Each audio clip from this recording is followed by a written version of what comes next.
വിളക്കേന്തിയ വനിത. ഒരു ശതാബ്ദത്തിനു മുമ്പ് ലോകമെമ്പാടുമുള്ള ആശുപത്രികളിലെ സ്ഥിതി തുലോം ശോചനീയമായിരുന്നു. അന്ന് ആശുപത്രികൾ വൃത്തിയില്ലായ്മയുടെ കേന്ദ്രങ്ങളായിരുന്നു. രോഗികൾക്ക് വേണ്ട ശുശ്രൂഷ ആശുപത്രികളിൽ നിന്നും ലഭിച്ചിരുന്നില്ല. ആതുര ശുശ്രൂഷ ഹീനമായ ഒരു ജോലിയായിട്ടാണ് അക്കാലത്ത് കരുതിയിരുന്നത്. അതുകൊണ്ട് അന്തസ്സുള്ള യുവതികളാരും തന്നെ ആ തൊഴിലിന് ഇറങ്ങിയിരുന്നില്ല. ശരിയായ ശുശ്രൂഷയുടെ അഭാവം നിമിത്തം കൂടുതൽ രോഗികളും മരണമടയുകയായിരുന്നു പതിവ്.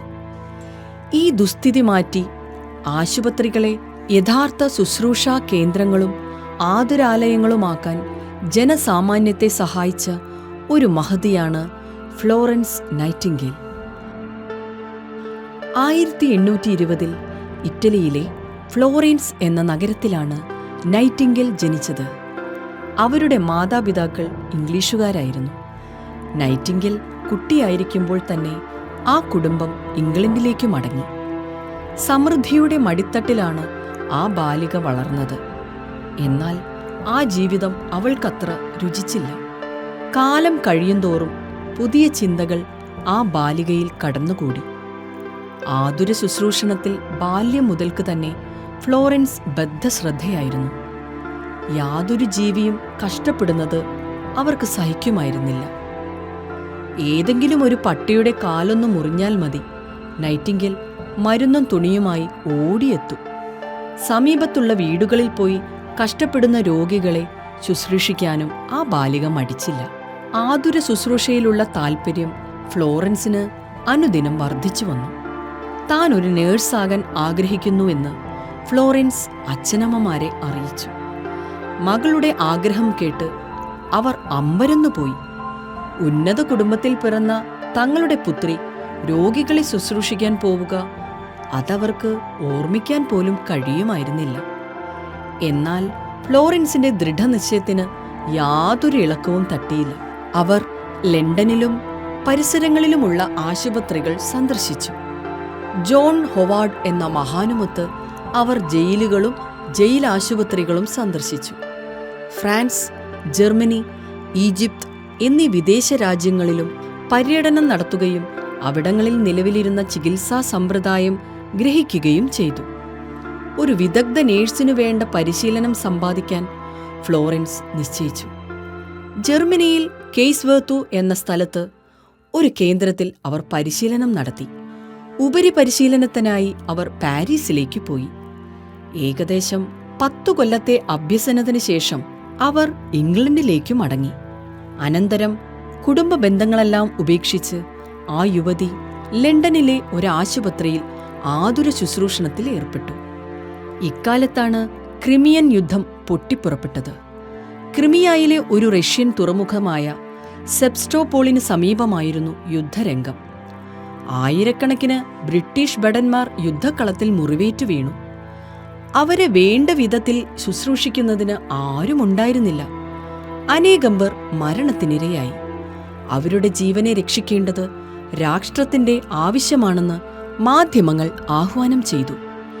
ഈ ആഹ്വാനം ഫ്ലോറൻസ് ഏറ്റെടുത്തു.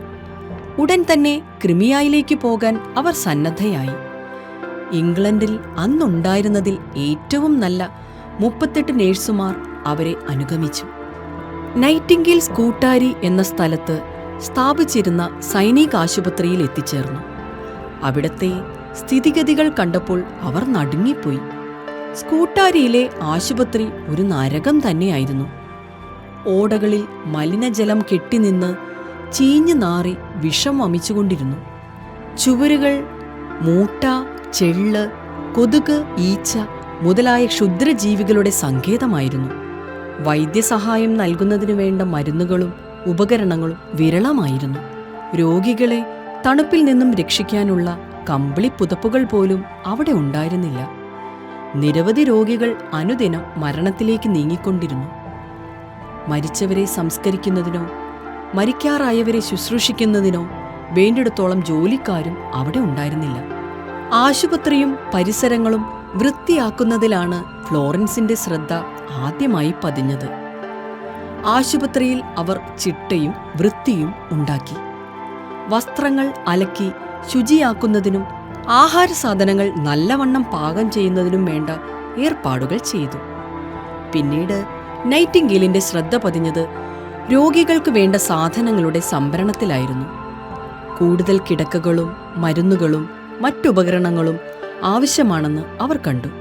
ഉടനെ അവർ ഇംഗ്ലണ്ടിലേക്ക് കത്തെഴുതി കഷ്ടപ്പെടുന്ന തങ്ങളുടെ സഹോദരന്മാർക്കു വേണ്ടി കൈയയച്ച് സംഭാവന ചെയ്യണമെന്ന് അവർ ആ നാട്ടുകാരോട് അഭ്യർത്ഥിച്ചു.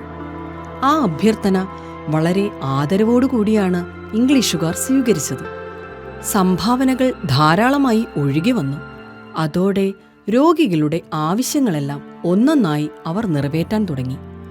വൃത്തികേടിന്റെ കേന്ദ്രമായിരുന്ന ആശുപത്രികൾ അല്പദിവസം കൊണ്ട് ഓരോ മാതൃകാ സ്ഥാപനമാക്കി മാറ്റാൻ ഫ്ലോറൻസിന് സാധിച്ചു. ഫ്ലോറൻസ് രാവും പകലുമില്ലാതെ മുഷിഞ്ഞു ജോലി ചെയ്തു. രാത്രിയിൽ എല്ലാ നഴ്സുമാരും ഉറങ്ങിക്കഴിഞ്ഞാൽ പോലും അവർ ജോലിയിൽ നിന്നും വിരമിച്ചിരുന്നില്ല. ഒരു ചെറിയ ദീപവും കയ്യിലേന്തി ആ മഹതി രോഗികളെ ശുശ്രൂഷിച്ചും വേദന കൊണ്ട് പിടയുന്നവരെ ആശ്വസിപ്പിച്ചും അവരോട് സ്നേഹപൂർവ്വം സംഭാഷണം ചെയ്തും കഴിച്ചുകൂട്ടി. ആ മഹതിയുടെ കുളിർമ നൽകുന്ന ഒരു സ്പർശനം, പുഞ്ചിരി കൊണ്ട് ആശ്വാസവചനങ്ങൾ ഉതിർക്കുന്ന ആ മുഖത്തിൻ്റെ ദർശനം, അവ തന്നെ രോഗികൾക്ക് ഔഷധമായിരുന്നു. ദീപവുമായി നടന്ന് ഇരുളടഞ്ഞ ജീവിതങ്ങളിൽ പ്രകാശം പരത്തിയ ആ മഹതിയെ അവർ ആരാധിച്ചു. വിളക്കേന്തിയ വനിത എന്ന പേരാണ് അവർ നൈറ്റിംഗേലിന് നൽകിയിരുന്നത്. പ്രകൃത്യാ കഠിനചിത്തരായിരുന്ന ഭടന്മാരുടെ ഹൃദയം നൈറ്റിംഗേലിന്റെ സ്നേഹപ്രകടനത്താൽ ആർദ്രമായി തീർന്നു. യുദ്ധാനന്തരം സകല ഭടന്മാരും ഇംഗ്ലണ്ടിലേക്ക് കപ്പൽ കയറുന്നതുവരെ അവർ അവിടെ സേവനമനുഷ്ഠിച്ചു. ആ മഹതി തിരിച്ചെത്തിയപ്പോൾ രാജോചിതമായ ഒരു സ്വീകരണം നൽകി ബഹുമാനിക്കുവാൻ ഇംഗ്ലീഷുകാർ തയ്യാറായി. എന്നാൽ ആർഭാടം നിറഞ്ഞ സ്വീകരണങ്ങളിൽ പങ്കുകൊള്ളാൻ അവർ ഇഷ്ടപ്പെട്ടില്ല. രഹസ്യമായിട്ടാണ് നൈറ്റിംഗേൽ ഇംഗ്ലണ്ടിലെത്തിയത്. എങ്കിലും ഇംഗ്ലണ്ടിലെ രാജ്ഞി ആ മഹതിയെ സ്വീകരിച്ചു ബഹുമാനിച്ചു. ജനങ്ങൾ പിരിച്ചെടുത്ത ഒരു വലിയ തുക ആ ത്യാഗസമ്പന്നയ്ക്ക് സമ്മാനിക്കുകയുണ്ടായി. സ്കൂട്ടാരിയിലെ കഠിനാധ്വാനം അവരുടെ ആരോഗ്യത്തെ നശിപ്പിച്ചു. അവരുടെ ക്ഷീണം ക്രമേണ വർദ്ധിച്ചുകൊണ്ടിരുന്നു. എന്നിട്ടും ആ സ്നേഹമൂർത്തി സ്വപ്രവർത്തനങ്ങളിൽ നിന്നും പിന്മാറിയില്ല. ആശുപത്രികൾ പരിഷ്കരിക്കുന്ന വിഷയത്തിൽ അവർ ഉപദേശവും നിർദ്ദേശങ്ങളും നൽകി വന്നു. വിദഗ്ധോപദേശം ആരാഞ്ഞുകൊണ്ട് ലോകത്തിൻ്റെ നാനാഭാഗങ്ങളിൽ നിന്നും നൈറ്റിംഗേലിന് അനവധി കത്തുകൾ ദൈനംദിനം ലഭിച്ചുകൊണ്ടിരുന്നു. അവയ്ക്കെല്ലാം വിശദമായ മറുപടി അയക്കുവാൻ ആ മഹതി പ്രത്യേകം ശ്രദ്ധിച്ചു. നേഴ്സുമാർക്ക് ശരിയായ പരിശീലനം നൽകുന്നതിനു വേണ്ട സ്ഥാപനങ്ങൾ ധാരാളമായി ഉണ്ടാക്കാനായിരുന്നു ഫ്ലോറൻസിന്റെ അടുത്ത ശ്രമം. ഏതാനും കൊല്ലത്തെ നിരന്തരമായ പ്രയത്നം കൊണ്ട് ആ ശ്രമത്തിലും അവർ വിജയം നേടി. തൊഴിൽശാലകളിലെ രോഗികളുടെ ദയനീയ സ്ഥിതിയാണ് ഫ്ലോറൻസിന്റെ ശ്രദ്ധയിൽപ്പെട്ട മറ്റൊരു കാര്യം. തൊഴിൽശാലകളിലെ അന്തരീക്ഷം മലീമസമായിരുന്നു. യാതൊരു വിധത്തിലുള്ള ശുശ്രൂഷയോ വൈദ്യസഹായമോ തൊഴിലാളികൾക്ക് അന്ന് ലഭിച്ചിരുന്നില്ല. ഈ സ്ഥിതി അഭിലഷണീയമല്ലെന്ന് നൈറ്റിംഗേലിന് തോന്നി. തൊഴിൽ കേന്ദ്രങ്ങളോടനുബന്ധിച്ച് ആശുപത്രികൾ സ്ഥാപിക്കേണ്ടതിൻ്റെ ആവശ്യകത അവർ വ്യക്തമാക്കി. ആ ആഗ്രഹവും അജിരേണ സഫലമാവുക തന്നെ ചെയ്തു. ഇങ്ങനെ ലണ്ടനിലെ ഒരു മുറിയിലിരുന്നുകൊണ്ട് ലോകത്താകമാനമുള്ള രോഗികൾക്ക് ആശ്വാസം നൽകുന്നതിന് ഫ്ലോറൻസ് നൈറ്റിംഗേലിന് സാധിച്ചു. 1910 തൻ്റെ 90ാമത്തെ വയസ്സിൽ ആ മഹതി ഇഹലോകവാസം വെടിഞ്ഞു. എങ്കിലും ആ വിളക്കേന്തിയ വനിതയുടെ മഹനീയ രൂപം ഏവരുടെയും മനസ്സിൽ ഇന്നും മായാതെ മറയാതെ നിൽക്കുന്നു.